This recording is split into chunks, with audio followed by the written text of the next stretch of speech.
Supreme કોર્ટને જોરદાર ગુસ્સો આવ્યો અને અદાલતે સ્પષ્ટ શબ્દોમાં કહી દીધું કે રેરા બંધ કરી દો। આ સંસ્થા હવે માત્ર ડિફોલ્ટર બિલ્ડરોની મદદગાર બની ગઈ છે। જાણો કેમ સુપ્રીમ કોર્ટે આખરે આવી આકરી ટિપ્પણી કરવી પડી। તો હિમાચલ પ્રદેશના એક કેસની સુનાવણી દરમિયાન જસ્ટિસ સૂર્યકાંત અને જસ્ટિસ જોય માલિયા બાગચીની બેન્ચે સવાલ ઉઠાવ્યો કે શું આ સંસ્થા સામાન્ય જનતા માટે બની છે કે બિલ્ડરોને સુવિધા આપવા માટે બની છે। કોર્ટે કહ્યું કે ડિફોલ્ટર બિલ્ડરોને બચાવવા સિવાય રેરા બીજું કંઈ જ નથી કરી રહી।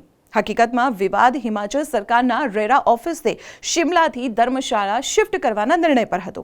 હાઈકોર્ટે આના પર સ્ટે આપ્યો હતો, પરંતુ સુપ્રીમ કોર્ટે હાઈકોર્ટનો સ્ટે હટાવી દીધો અને ઓફિસ શિફ્ટ કરવાની મંજૂરી આપી દીધી।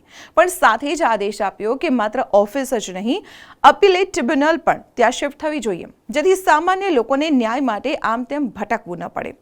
ઘર ખરીદનારાઓની સુરક્ષા માટે બનેલી સંસ્થા જો બિલ્ડરોનો સાથ આપે તો સામાન્ય માણસ ક્યાં જશે?